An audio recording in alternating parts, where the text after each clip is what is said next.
About antiderivatives. You're just going to listen to this first part. What do you think an antiderivative is? Yeah, like the opposite or the reverse. So now, instead of taking a function and me asking you to give me the derivative, I will give you the derivative and you're going to give me the function. So like it sounds, it's the reverse process of differentiation. So again, you're just watching. Just put your pencils down and watch. If I told you that the derivative of a function was 2x, that's the original function. If I told you that the derivative of a function was 3x squared, what's the original function?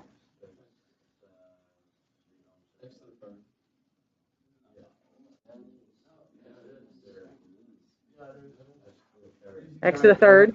If I told you that the derivative function was x squared, what's the original function?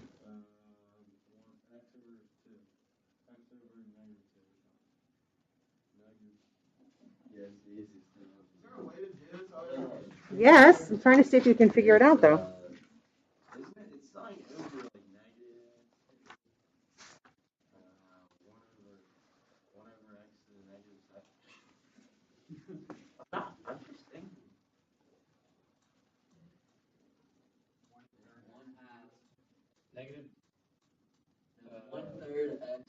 Square root of x. 1 over negative x. 1/3 x squared.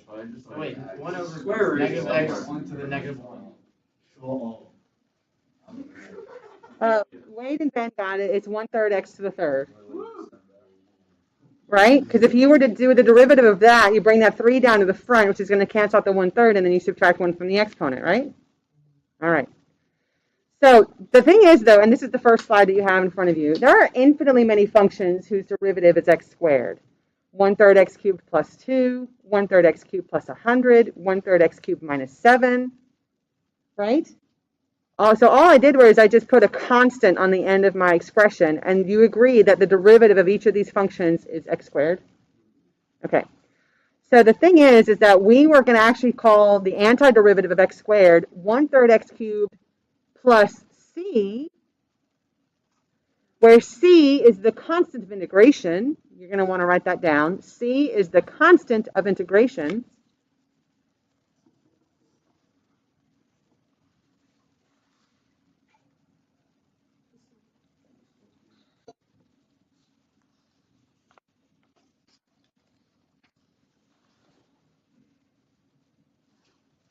And then 1/3 x cubed plus c is the antiderivative or the integral of x squared.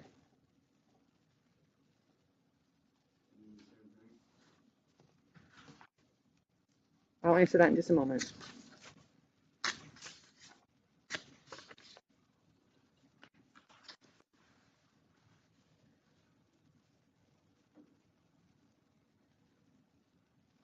Okay, the antiderivative or the integral. And the 1/3 x cubed plus c, we would call that like the whole family of antiderivatives when you have that constant of integration there. So for right now, we can think of the word antiderivative and integral as synonyms. When if I were to say, what is the antiderivative of x squared or what is the integral of x squared, your answer would be the same. There are subtle differences to it, but for the purposes of right now, we can just say that they're synonyms, okay? Let's talk a little bit about notation. If I were to give you a function and call it f prime of x, then the antiderivative, we could call it f of x. If I were to give you a function called g prime of x, the antiderivative, we could call. But if I were to give you a function called f of x, the antiderivative, we're going to call it big F of x.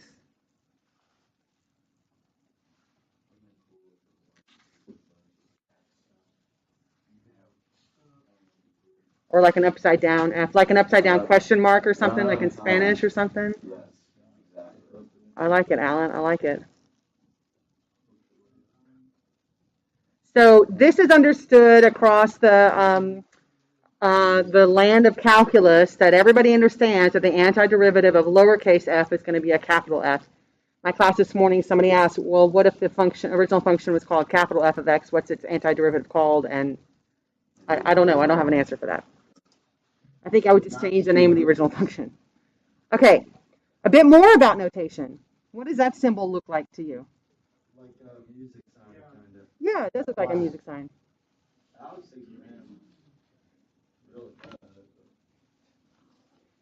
this symbol right here, which to me looks like sort of an elongated, stretched out S, that's your integral sign.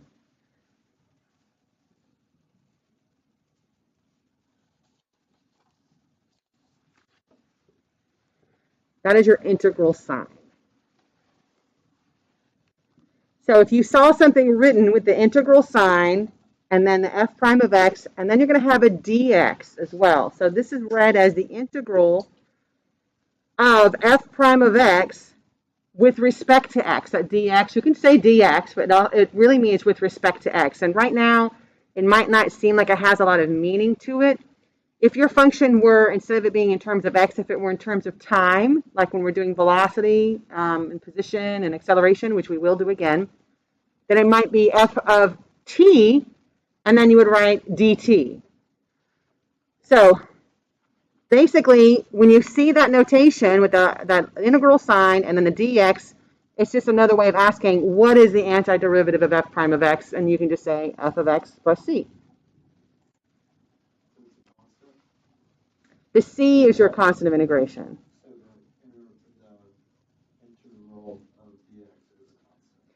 No, they're not really constants. They're just notation. So it's sort of like when you open a parenthesis, you need to close a parenthesis. So if you write the integral sign on the left, you need to write a dx on the right. Okay, so don't leave that off. You would get penalized for notation. You also don't want to leave off the plus c. That would also be a notation penalty. Yes, Christopher. The next one would be big f of x plus c.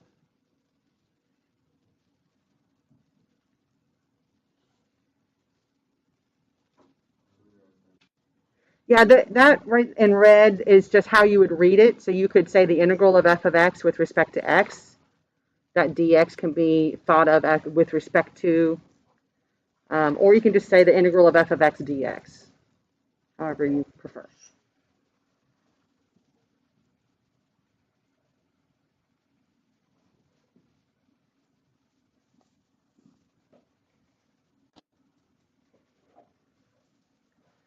Okay, so let's talk about, now that we understand a little bit about the notation with the little f and the big F and that integral sign, let's talk about how do you find the antiderivative of something. Well, we already did the integral of 2x, which was x squared. Again, you're just listening. You don't need to write this down. Just listen. And then 3x squared, it was x cubed. And then the antiderivative of x squared, 1/3 x cubed plus c. What about the antiderivative of x to the fourth?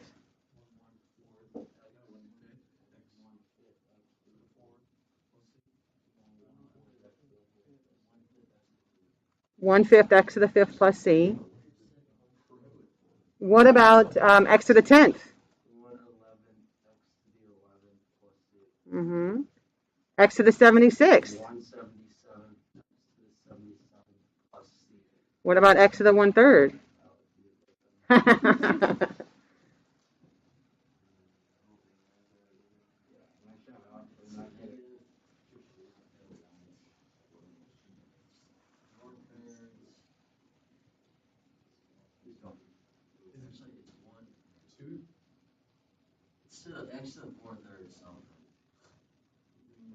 Oh, it's cube root of 3/4 x to the 4/3. You're terrible. Genius. 3/4 x to the 4/3. So let's talk about that.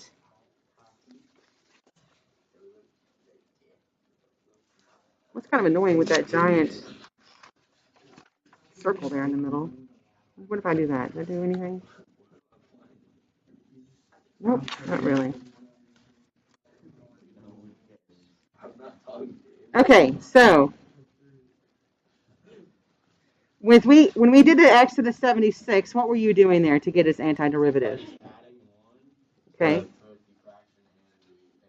And you could do it like this. You could say x to the 77th divided by 77, right?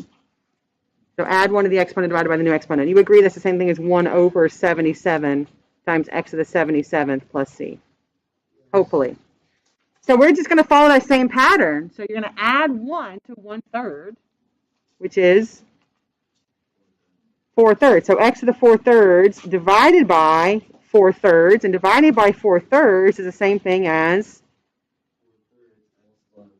multiplying by 3/4. So there's your 3/4 x to the 4/3 plus c, which if you like, you could call that 3x to the 4/3 over 4 plus c. So in either way that you prefer to write it with a fraction, okay? So let's go to the back of your notes.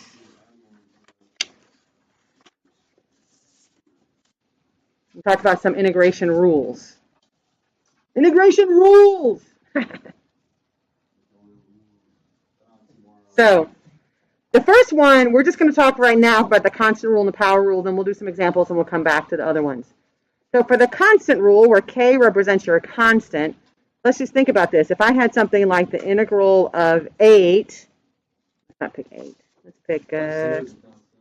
pick 3. The antiderivative of 3 dx. What's the antiderivative of 3? 3x, right? So 3x plus c. Now here's actually one of the reasons why we have to write dx, because there was no variable here, so I don't know what variable I should use. If I had the integral of 3 dt, it would be 3t plus c. Okay, so that's one reason why we have the dx or the dt. So this is basically saying that if you have the antiderivative of some constant dx, that's just going to be what? Some constant k dx, the antiderivative will be? Well, not something. I have k, yeah, just kx plus c.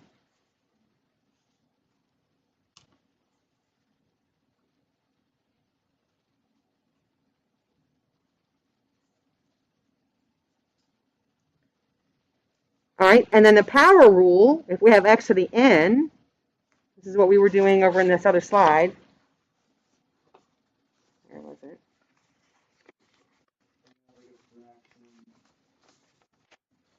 Right, so over here, what were we doing with the exponent?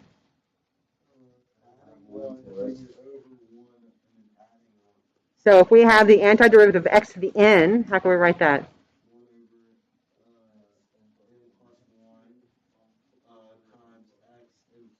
Yes, or I like to write it as x to the n plus 1 over n plus 1 plus c.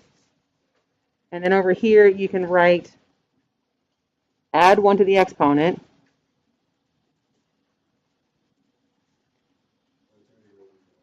Is it? Oh.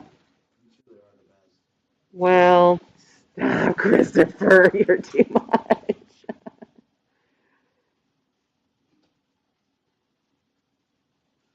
I didn't realize I left that on there. Okay, so well done, me. Lucky you. All right, so what I'd like you to do, I did want to point out that the constant rule is really just a special case of the power rule, right? Because if we go back to this up here, we could call this the integral of 3x to the 0 dx, right? Because what's x to the 0 really equal to? 1. And so then you can just use the same rule and say, well, let's add 1 to the exponent. So that would be 3x to the 1 and divide by that new exponent. So you just get the 3x plus c. Okay, so the constant rule is just a special case of the power rule. So I'd like you to try numbers 1 through 4.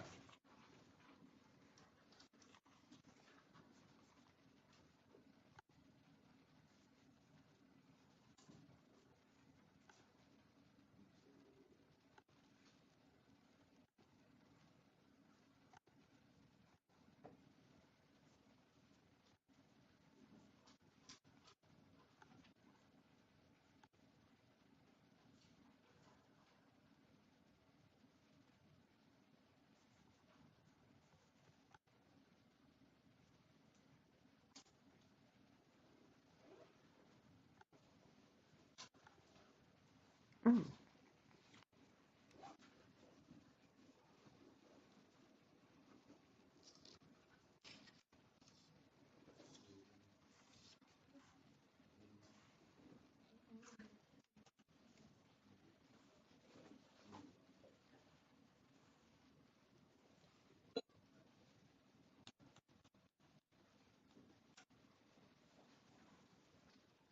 Check with a neighbor.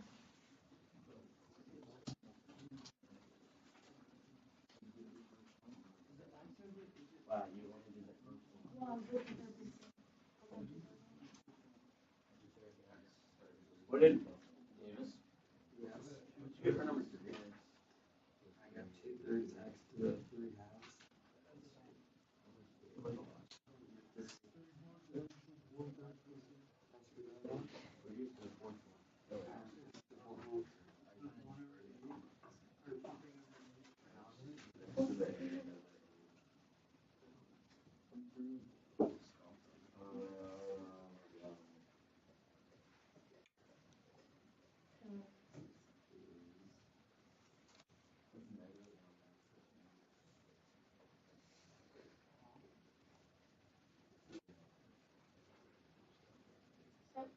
Wait, that's right. I don't know where you put that one.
All right. So what do you got for number 1? 1/8 x to the 8th plus c. Or you can write it x to the 8th over 8 if you'd like. Okay. Somebody that's not Christopher, what'd you get for number 2? X to the 100th over 100 plus c. If you prefer, 1 over 100 times x to the 100 plus c. That works as well. Number 3, a little tricky. Wade, you're on fire today. So this, first of all, you can want to change that to x to the 1/2. So it's the, we call this the power rule for integration. Remember, we had the power rule for derivatives before. And just like with the power rule for the derivatives, you need to have these written as exponents before you can use the rule. Positive exponents. That just gives you a clue for number 4. So I'm going to add one to the exponent. So 1/2 plus 1 is 3/2, and then divide by 3/2. But we're not going to leave a fraction within a fraction. Dividing by 3/2, same as multiplying by 2/3. So you can call it 2/3 x to the 3/2 plus c. Or if you prefer, you can do like a 2 x to the 3/2 divided by 3 plus c. Either one of those. I usually go with that one, but it doesn't matter. Okay, number 4, what do you got? No. Okay, let's make our exponents positive in our answer. There it is. You guys were almost in sync there. So, first I'm going to call this the integral of x to the -3rd dx. Notice that I'm still writing the integral sign in the dx because I haven't actually done the power rule yet. I'm just rewriting the original question. Add 1 to the exponent. -3 plus 1 is -2. Divide by -2 plus c. And we don't like to have a negative exponent, so how do I make it positive? I put in the denominator. Now, be careful. Don't think that the -2 suddenly goes up in the numerator. Keep that -2 down in the denominator. So you have you can put a 1 in the top, and then you have a -2 x now to the +2 plus c, and you can leave it like that. The other option would just be to move the negative around. Like you can put a negative in front of the whole thing and just call it -1 over 2x squared plus c would be another option.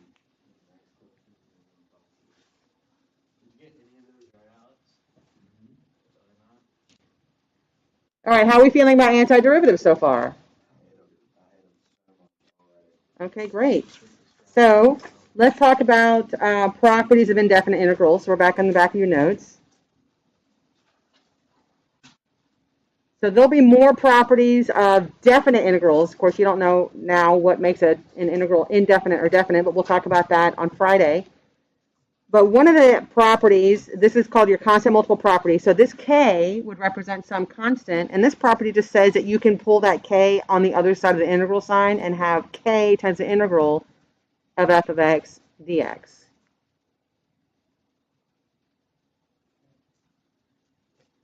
Okay, so all that property says is that you can move a constant.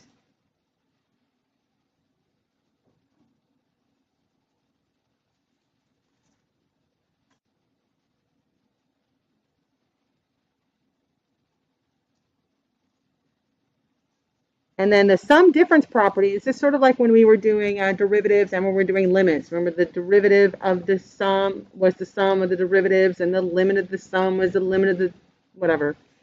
So it's the same thing. This just means that you can do an integral of f of x dx plus or minus the integral of g of x dx. So you can split those up if you need to.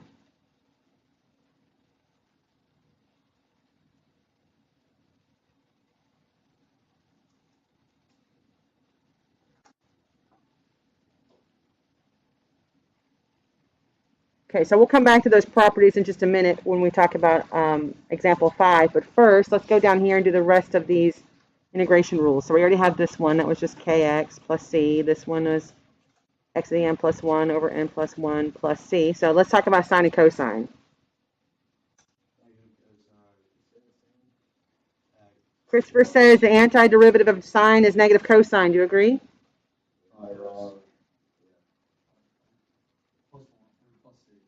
Yeah, nice. Yeah, so negative, you're right, you did. Negative cosine of x plus c, because remember the derivative of sine was cosine, and the derivative of cosine was negative sine. Remember when we did d dx of sine of x, that was equal to cosine of x, right? So, well, when I introduced those derivatives, I showed you the graphs of the functions, so then you can see that they were like a reflection. So it has, remember derivative, when I say derivative, you say slope, so it turns out that it's all about the slopes of the tangent lines. So this then tells us that the antiderivative of cosine is going to be sine of x. Okay, so that's often confusing, understandably, for students, because you have to remember, am I like moving forward, which is like a derivative, or am I moving backward, like an antiderivative, and that kind of thing. So that's something you're going to have to pay attention to. Letter for the e to the x is the best one. That's going to be e to the x plus c.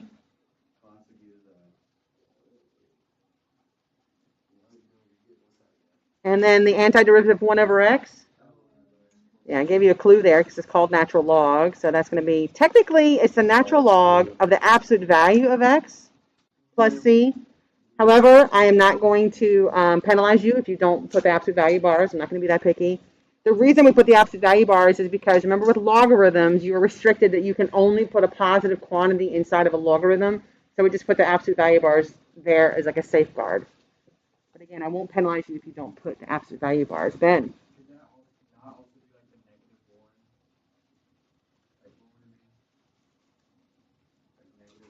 Like if you, like 1 over x is x to the negative 1? Well, I'm glad you brought that up. I was going to talk about that later, but we can talk about it now. If you were to change 1 over x to the negative 1 and then use the power rule, you would add 1 to the exponent. And what's negative 1 plus 1? So you'd be looking at x to the 0 divided by 0. Yeah, you can't have that. So that's very common for students to just go through and change all your exponents to like negative exponents so they can use the power rule. But then if you see that, because you'll forget that it's a natural log. I forget sometimes. You're like, oh, anytime it's just 1 over x or 4 over x or whatever, it's going to be a natural log. Because if you try to do it the other way, then you're going to run into this divide by 0, which you cannot do. All right, so these properties, I want to talk about number 5, and then I'll let you do number 6 and 7. We'll do number 8 together. So the constant multiple property and the sum difference property, I'm going to show you like the long way that you could do number 5. Don't write this down, just watch. Because there's actually a faster way to do it. But the property says that you could do something like Let's call that the integral of 3x to the 5th dx plus the integral of 7x squared dx plus the integral of 8 dx. Oh, 3 is a constant. Let's take that out. So that's the integral 3 times the integral of x to the 5th dx plus 7 times the integral of x squared dx plus the integral of 8 dx. Then you can use the power property, and call that x to the 6 over 6, and you've got that 3 out front, plus 7 times x to the 3rd over 3, plus 8x plus c. But you don't need to bother splitting up your derivative and taking out all those constants. Why don't you just go term by term, right? So we can say then the antiderivative of x to the 5th, well, you're going to have the 3, and then there's going to be x to the 6 over 6 plus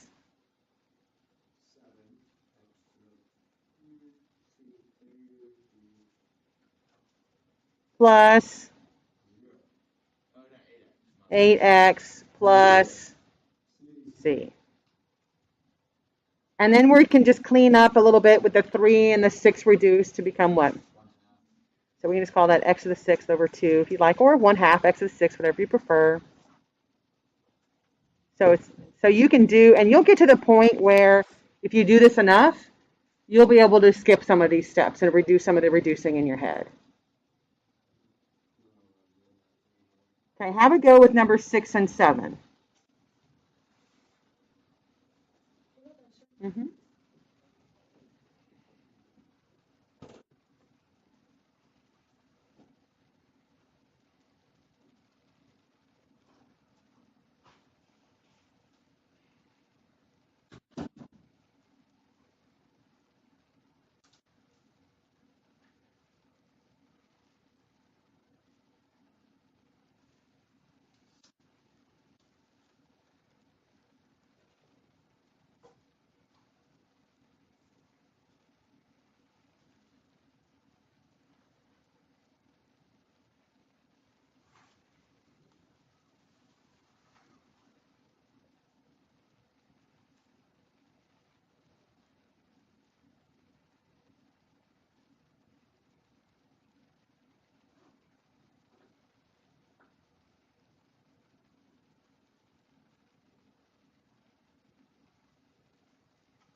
Don't do number 8 yet.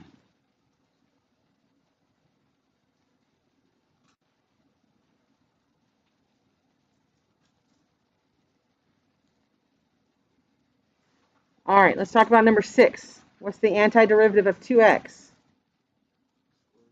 Right, that's one that you could have memorized, or if you just want to use the rule, that's 2x squared over 2. And then the antiderivative of negative 8 sine of x? Right, so you can do like a minus 8 and then times a negative cosine of x. Make sure you'd use parentheses to indicate the multiplication, plus c, and that's x squared plus 8 cosine of x plus c. So again, that's a problem that you can just go directly to the answer. You don't have to show those extra steps. I mean, if you're going to show a negative times a negative, you do need to, because if you without the parentheses, it looks like negative 8 minus. Just write the answer, it's even better. Okay, what did you get for number 7?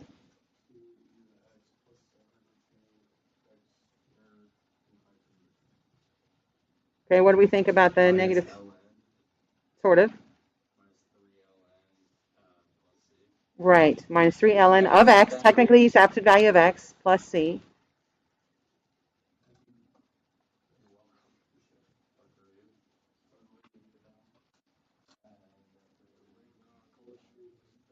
So remember with the minus 3 over x, you can think about that as being a minus 3 times 1 over x. And the antiderivative of 1 over x, if we're doing the integral dx, then that would be a negative 3 times the natural log of absolute value of x plus c. Okay, so that's a case where if you ever see x alone in the denominator, And I'm not talking about like x to the negative, because earlier we had, well, not here, where was it? This one, right? We had an x to the third. So that's not a natural log. Just bring that one up to the numerator, make it negative, and then you can do the regular power rule. But if you end up with like an x to the first in the denominator, then that's going to be a natural log. All right, last one. Now, fortunately, there's no power or product rule or quotient rule for integrals. One of the reasons why integrals are harder. So we can't use any kind of a quotient rule here, but because the denominator is a monomial, what could we do with this fraction? Split it up. So let's call this the integral of 4 over x plus 3x over x plus 2x to the fourth over x dx. Simplify it, and then you can use the power rule.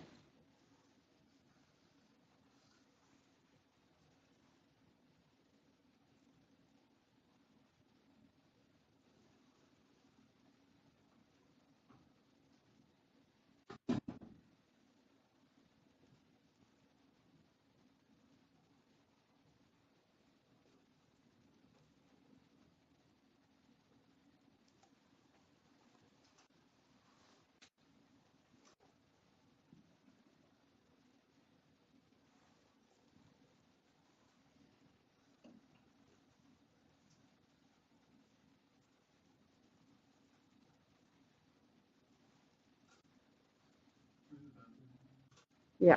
Question. Would we not say 4ln x?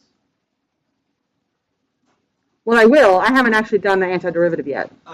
I was just simplifying. Yeah. That is like the next step. Yeah. So that would be 4 natural log of the absolute value of x. But again, you can just write 4 ln of x. I wouldn't penalize for the missing absolute value bars. You do need to write an x, though. Don't just write 4 ln. Plus.